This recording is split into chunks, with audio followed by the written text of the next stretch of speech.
ओम परमात्मने नमः। 82वां अध्याय में भगवान श्री कृष्ण बलराम से गोप गोपियों की भेंट। श्री सुखदेव जी कहते हैं कि परीक्षित,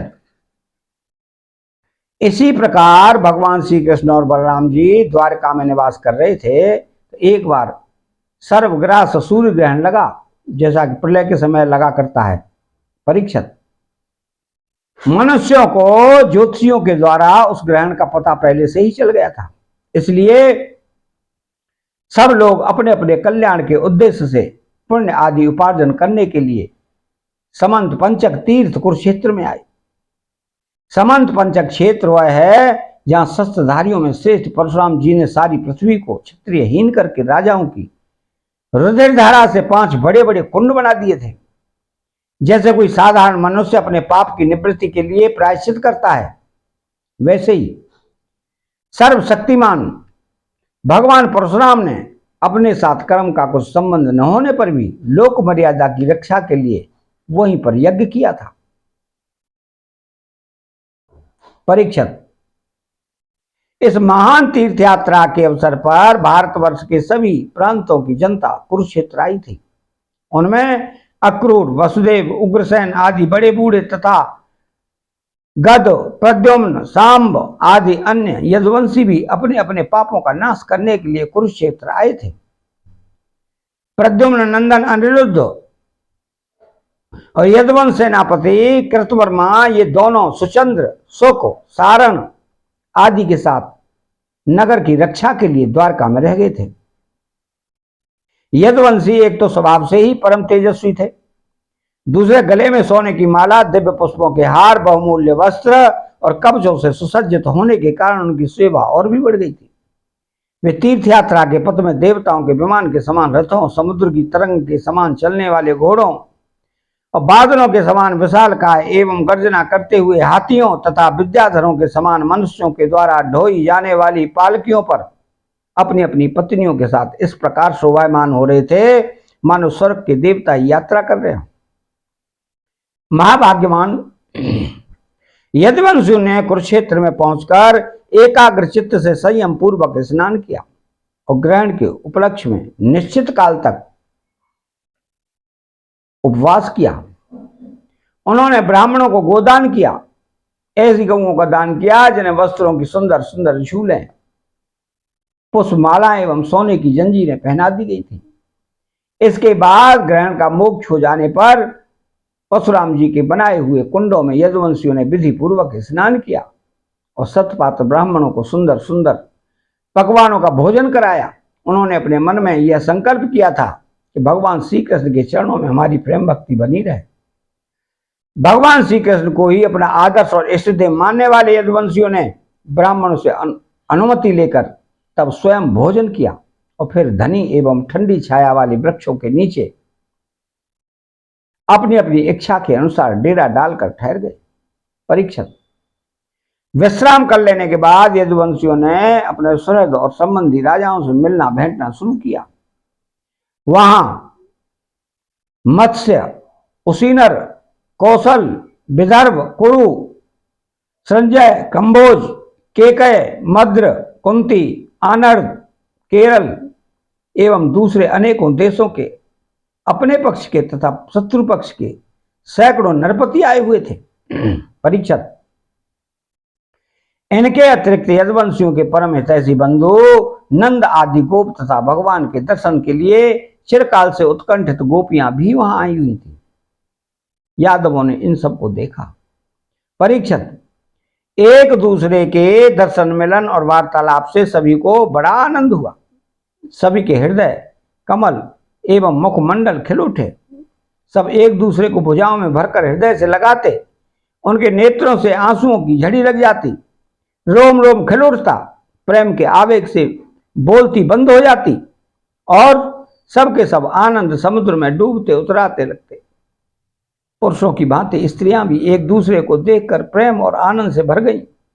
वे अत्यंत सौहार्द और मंद मंद मुस्कान परम पवित्र तिरछी चितवन से देख देख कर परस्पर भेंट अंकुवार भरने लगी। वे अपनी भुजाओं में भरकर केसर लगे हुए वक्षस्थल को दूसरी स्त्रियों के वक्षस्थलों से दबाती और अत्यंत आनंद का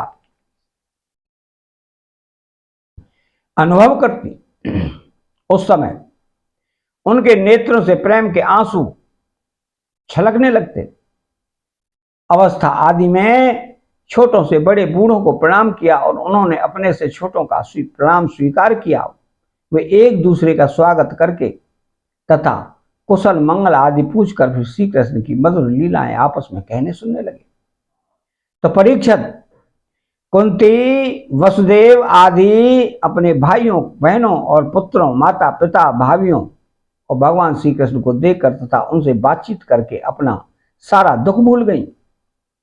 कुंती ने वसुदेव जी से कहा, प्रिय भैया, मैं सचमुच बड़ी भागिन हूं, मेरी एक भी साध पूरी न हुई। आप जैसे साधु स्वभाव सज्जन भाई आपत्ति के समय मेरी सुध भी न लें, इससे बढ़कर दुख की बात क्या होगी। भैया, विधाता जिसके बाएं हो जाता है उसे स्वजन संबंधी पुत्र और माता पिता भी भूल जाते हैं। इसमें आप लोगों का कोई दोष नहीं है। वसुदेव जी ने कहा, बहन, उलाहना मत दो, हमसे विलग्न मानो, सभी मनुष्य दैव के खिलौने हैं। यह संपूर्ण लोक ईश्वर के बस में रहकर कर्म करता है, उसका फल भोगता है। बहन, कंस से सताए जानकर हम लोग इधर उधर अनेक दिशाओं में भगे हुए थे। अभी कुछ ही दिन हुए हैं, ईश्वर कृपा से हम सब पुनः अपना स्थान प्राप्त कर सके हैं। तो श्री सुखदेव जी कहते हैं कि परीक्षित, वहां जितने भी नरपति आए थे, वसुदेव, उग्रसेन आदि यदुवंशियों ने उनका खूब सम्मान सत्कार किया। वे सब भगवान श्री कृष्ण का दर्शन पाकर परमानंद और शांति का अनुभव करने लगे। परीक्षित, भीष्म, पितामह, द्रोणाचार्य, धृतराष्ट्र, दुर्योधन आदि पुत्रों के साथ गांधारी पत्नियों के सहित युधिष्ठिर आदि पांडव, कुंती, संजय, विदुर, कृपाचार्य, कुंती भोज, विराट, भीष्मक, महाराज नग्नजित, पुरुजित, द्रुपद, शल्य, धृष्टकेतु, काशी नरेश, दमघोष, विशालाक्ष, मिथिला नरेश, मद्र नरेश, कैकय नरेश, युधामन्यु, सुशर्मा अपने पुत्रों के साथ वालीक और दूसरे भी युधिष्ठिर के अनुयायी नृपति भगवान श्री कृष्ण का परम सुंदर श्री निकेतन विग्रह और उनकी रानियों को देखकर अत्यंत खुश हुए। अब वे बलराम जी तथा भगवान श्री कृष्ण से भली भांति सम्मान प्राप्त करके बड़े आनंद से श्री कृष्ण के स्वजनों यदुवंशियों की प्रशंसा करने लगे। उन लोगों ने मुख्यतया उग्रसेन जी को संबोधित कर कहा कि भोजराज उग्रसेन जी, सच पूछिए तो इस जगत के मनुष्यों में आप लोगों का जीवन ही सफल है। धन्य है, धन्य है, क्योंकि जिन श्री कृष्ण का दर्शन बड़े बड़े योगियों के लिए भी दुर्लभ है, उन्हीं को आप लोग नित्य निरंतर देखते रहते हैं। वेदों ने बड़े आदर के साथ भगवान श्री कृष्ण की कीर्ति का गान किया है। उनके चरण धोवन का जल गंगा जल, उनकी वाणी, शास्त्र और उनकी कीर्ति इस जगत की अत्यंत पवित्र कर रही है। अभी हम लोगों के जीवन की ही बात है। समय के फेर से पृथ्वी का सारा सौभाग्य नष्ट हो चुका है, परंतु उनके चरण कमलों के स्पर्श से पृथ्वी में फिर समस्त शक्तियों का संचार हो गया और अब वह फिर हमारी समस्त अभिलाषाओं, मनोरथों को पूर्ण करने लगी।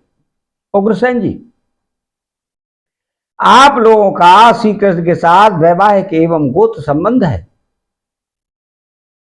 यही नहीं, आप हर समय उनका दर्शन और स्पर्श प्राप्त करते रहते हैं, उनके साथ चलते रहते हैं, बोलते हैं, सोते हैं, बैठते हैं और खाते पीते हैं।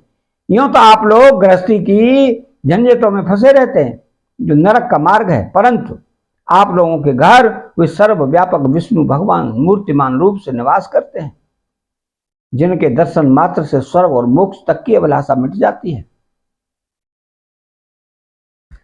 श्री सुखदेव जी कहते हैं कि परीक्षित, जब नंद बाबा को यह बात मालूम हुई कि श्री कृष्ण आदि यदुवंशी कुरुक्षेत्र में आए हुए हैं, तब वे गोपों के साथ अपनी सारी सामग्री गाड़ियों पर लाद कर अपने प्रिय पुत्र श्री कृष्ण, बलराम आदि को देखने के लिए वहां आए। नंद आदि गोपों को देखकर सबके सब यदुवंशी आनंद से भर गए। वे इस प्रकार उठ खड़े हुए मानो मृत शरीर में प्राणों का संचार हो गया हो। वे लोग एक दूसरे से मिलने के लिए बहुत दिनों से आतुर हो रहे थे, इसलिए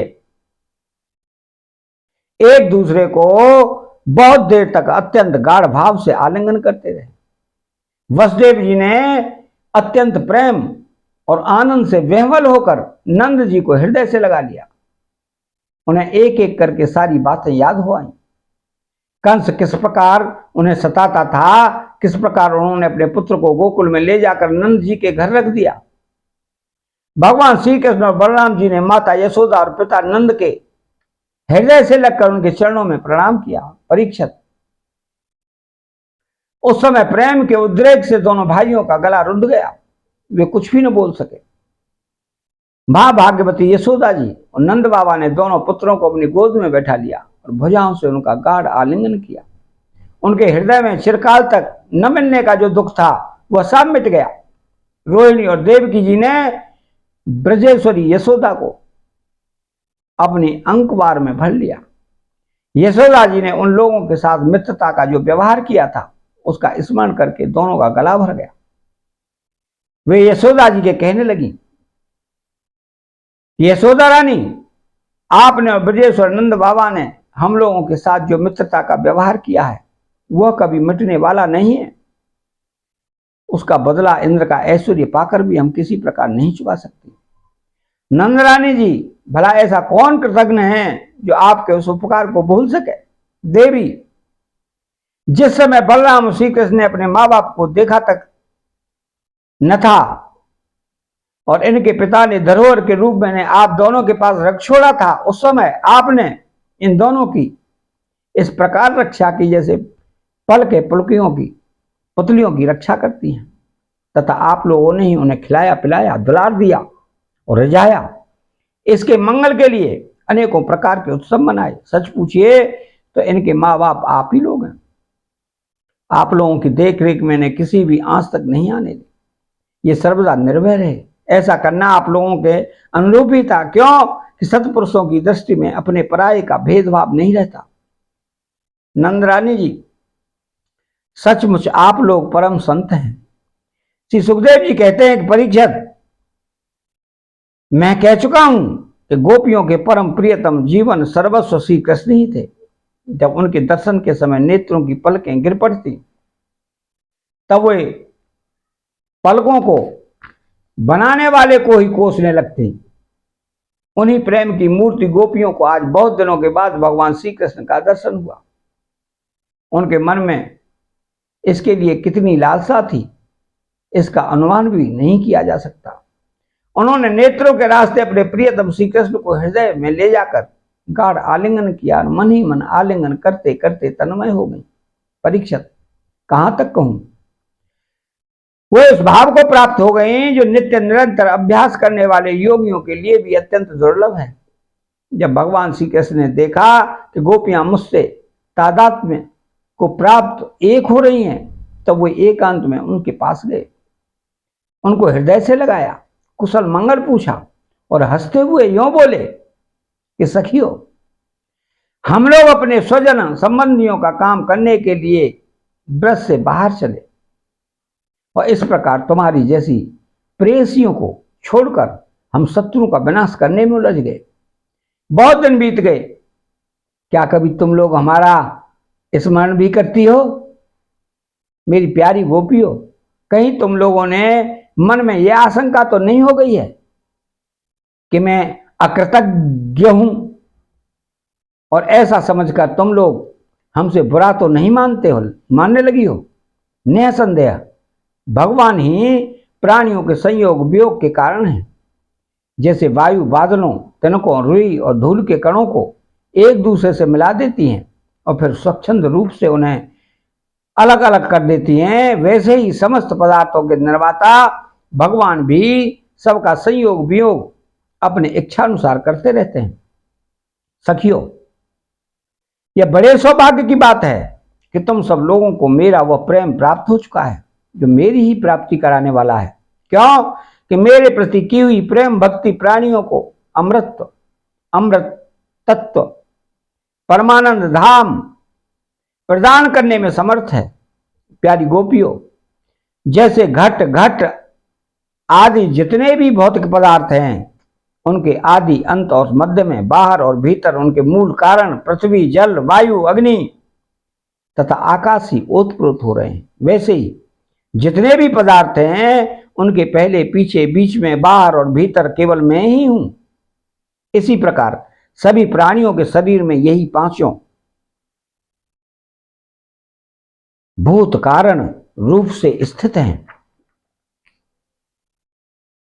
और आत्मा भोक्ता के रूप से अथवा जीव के रूप से स्थित है, परंतु मैं इन दोषों से परे अविनाशी सत्य हूं। ये दोनों मेरे ही अंदर प्रतीत हो रहे हैं। तुम लोग ऐसा अनुभव करो। श्री सुखदेव जी कहते हैं कि परीक्षित, भगवान श्री कृष्ण ने इस प्रकार गोपियों को अध्यात्म ज्ञान की शिक्षा से शिक्षित किया। उसी उपदेश के बार बार स्मरण से गोपियों का जीवन कोष लिंग शरीर नष्ट हो गया और वे भगवान से एक हो गई। भगवान को सदा सर्वता के लिए प्राप्त हो गई। उन्होंने कहा, हे कमलनाथ, अगाध बोध संपन्न बड़े बड़े योगेश्वर अपने हृदय कमल में आपके चरण कमलों का चिंतन करते रहते हैं। जो लोग संसार के कुएं में गिरे हुए हैं, उन्हें उससे निकलने के लिए आपके चरण कमल ही एकमात्र अवलंबन है। प्रभु, आप ऐसी कृपा कीजिए कि आपका यह चरण कमल घर गृहस्थ के काम करते रहने पर भी सदा सर्वदा हमारे हृदय में विराजमान रहे। हम एक क्षण के लिए भी उसे न भूलें। अतः 82वां अध्याय समाप्त होता है। चैनल को सब्सक्राइब करें, कमेंट बॉक्स में राधे कृष्णा लिखें। जय श्री कृष्णा।